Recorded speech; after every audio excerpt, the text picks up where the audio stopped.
Anyone's a prospect. Did you get those companion passes? Yeah.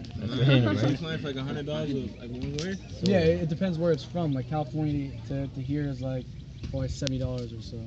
Yeah. One way trip? Yeah. Damn. How do you find a pilot? Yeah, $70. Yeah. Yo, how do you find you find it on Facebook? If you know someone who works for an airline, you can get that pass.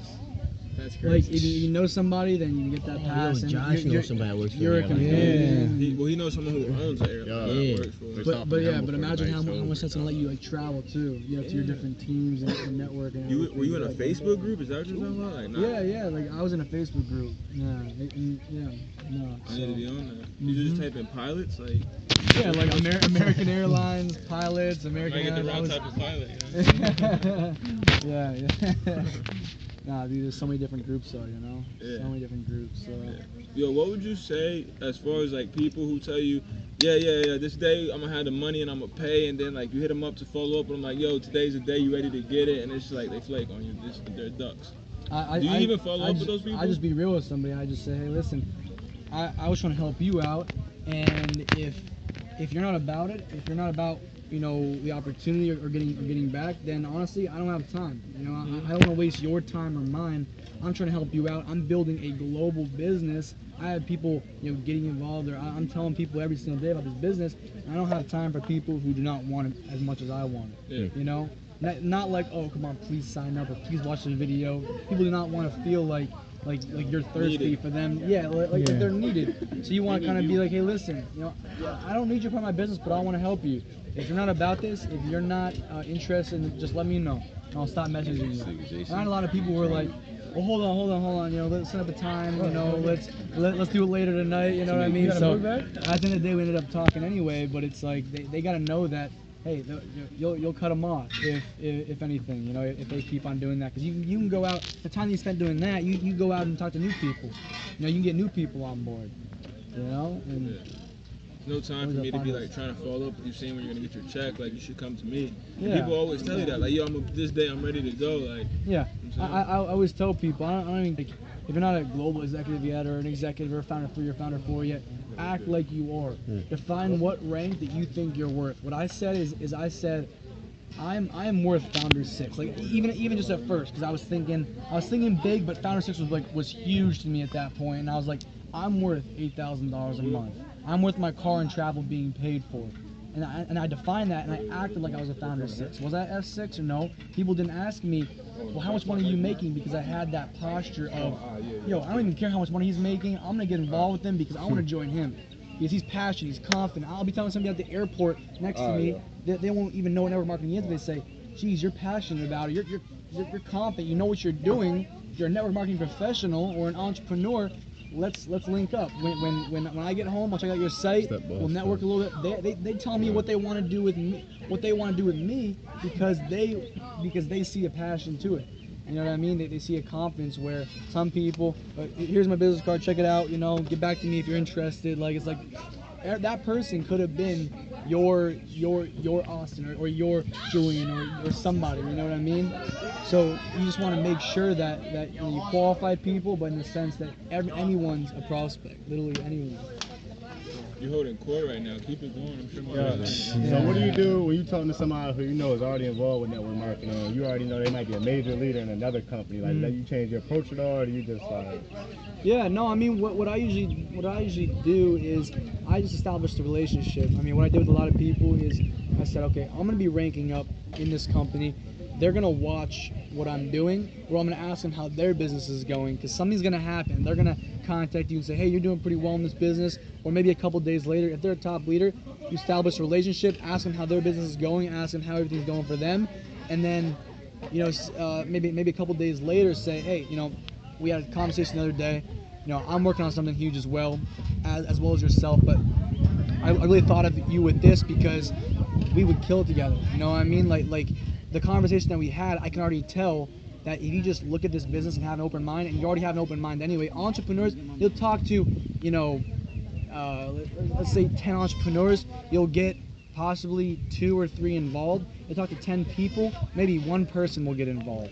Because entrepreneurs are more open and more open mindset. And if they see something that they just cannot deny, And I don't care what you say, you cannot deny the wake of no opportunity. I mean, Right, when you really know the right, details, when you know the details, either your ego is so big or you're attached to something. Like one of my guys said, listen, I would have joined you way back, but I was attached to the leader that I was under in the past company. Well, is that leader paying your bills? Is he paying your car note? Is he paying anything? No. So why are you going to be attached when you could, build your own leadership? Why wouldn't you just build your own, team organization instead of worrying about what he thinks? So, just respect there in that company, but maintain the relationship. You know what I mean? And always stay. Look for. If you look for 2 or 3 people that are key leaders or entrepreneurs or business, not even in the industry, or business people, just stay in contact with them. Make it a relationship where it doesn't seem like, oh, I'm just trying to get you into the business. Because if you come off like you're trying to pitch them on a business, I will listen. Like I'll look at a lot of opportunities that people send me, but if someone just spams me, I will never look at it. I'll actually block them because that's annoying. You know what I mean? If people actually like contact me and say, Julian, I want your opinion on something, or create a relationship and ask me a little bit how I market and everything, I'll contact them back. And then if they send something my way, I'll look at it because I want to know about other things. I know there's nothing else out there better than Wake Up Now, and if there was, I'd actually take a look at it. I wouldn't join, but I'd look at it and say, okay, I respect what you're doing. You know what I mean? So I just create that initial relationship and just saying, hey, you might get 10 people that are entrepreneurs. 1 year from now, those 10 people or business people, something might happen to their business traditionally, something might happen to their network marketing business. So you got to establish a relationship now, so 6 months to a year from now, they could be in your business.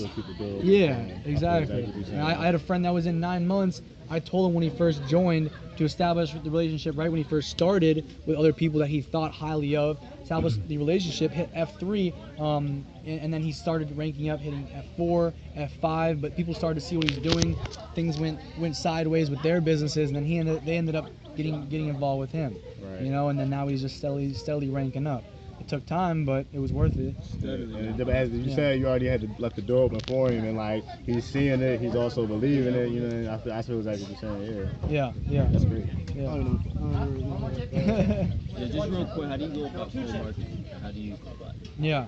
Well, like cold marketing can be at a drive-through when you're getting food. A server serves you food. You're gonna talk to him or have a business card on hand or a drop card, like one of the money drop cards. The craziest reaction I get when I'm in Florida. Is one of my business partners has drop cards. We go to like a restaurant, give the person a $100 bill drop card, and they say, "What is this?" Yo, this is you know what I mean? It's like different. Yeah, exactly. Some people get like, "Yo, thank you." No, and then they look at it and they're like, "This dude like just gave me a $100 card."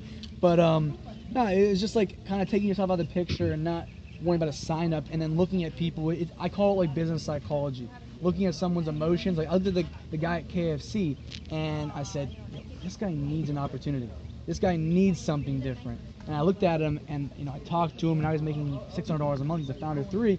But I saw him. I took my time, 30 seconds, to give him a business card. Say, do you keep change open? Are you open for change? Not even, do you keep your income options open? I want to help you save money, manage money, make money. It's more like, do you keep options for change open? He's like, heck yeah. He's like, I don't know what you're talking about, but tell me. Or link me up. I said, here's my business card. We're talking tomorrow. Give me a call tomorrow when you're free. You need to hear about what I'm doing because I will help you change your life. Looked him at the eye, said, I'll help you change your life. And literally, his life's changed. That's awesome. Because that was all offline cold marketing. That was something I didn't know. Whether it's flyers, whether it's out in public, you just gotta make small talk. You gotta say, how's your day going? Just like in the plane, just like someone sits next. Everyone on the plane today is just like, just like all in their own zone. If someone sits next, they're kind of like, oh, is this person gonna talk to me or say? I'm like, how's it going? How's your day going? Oh, good. And then you get a little comfortable, that comfort zone, and then you can start opening up to a conversation. And they ask, what are you traveling for? Just different scenarios. You know what I mean? For offline. Offline can be like, get out of here, don't talk to me, or it can be like, oh, we're starting that, relationship where you actually care about my situation or what I'm talking about. You know what I mean? So whether it's on college campuses, I'd even say if it's college campuses, go around. One of my friends did something on Penn State where he went around and he did like an interview type of thing. So they got like a mic and they weren't like, it wasn't like a national interview, but it was like what do you think about college? What are you going to college for? It was like kind of like those probing questions on campus, and every question turned into, after the interview, like, okay, we're putting this together for a YouTube channel, like, you know, we're gonna be doing this. Oh, why is it? Here's a business card. We're working on something big. We're working on helping, you know, a lot of these college students, you know, break through that barrier of no job after college, and just that kind of, you know, concept, that kind of approach. And it was like, these people are on campus doing an interview. They're asking good questions. They have a list of questions, and they came up to me asking why I was going to college, and I didn't even know. You know what I mean? Most of the people didn't even know why they're going to college and what their really goals were. So you kind of make them a little bit We can think about really what they're doing. yeah, or like, you know, in a position where they feel like they're thinking. You know what I mean? Like, it's like, you know, rabbits on the ground, and you have like the, you know, you're ready going for the kill, and they're like, they feel like hot, like, okay, I'm open now. I'm open to something, because he's telling me, like, I just said to myself, that's why I don't know why I'm going to college. So, you know, whether it's cold marketing offline at college campuses, you know, that's definitely. Yeah, I mean, if you find many colleges you want to go to and do those type of interviews and gather a list of names and even emails that you can get put down, and this is something that I haven't even told a lot of people about yet. A lot of people aren't doing it yet. I saw they did it at the one college at Penn State. They were going to do it at Bloomsburg University, but I've never. The only other place that did that is Logan Shippey and Brendan Teeger. But they didn't prospect after they talked to the people. They just did the interview just to catch it on video. Okay. You can take that and maybe talk to 50 people that day, and maybe some of them get involved, maybe 5 to 10, maybe it's a better ratio, because you expose them. They feel like you already broke through the relationship. You already broke that ice easily. You know, You made them think about really what they were doing. And you made them think, and you have their information now, so that's huge. That's Just huge. 10 out of 50. Yeah. Well, he's been talking at Penn State. I mean, they've been prospecting. They talked to 20 people after class at one time, and he already has like 3 or 4 people signing up. Just after those 20 people, just because they had that good conversation, good approach, followed up with them, said, this is what we're doing. This is what we're doing here at the Penn State College campus to help exactly why you said that you're here, because you don't know what you want to do. Let's sit down, go through the 4 quadrants. Why, you know the different quadrants Robert Kiyosaki goes over. Let's go over. Are you going to be an entrepreneur or business owner? So You you know, go so over that type of stuff with them. yeah. More of Cash like, flow quadrant. you know, when you're gonna show somebody offline as well.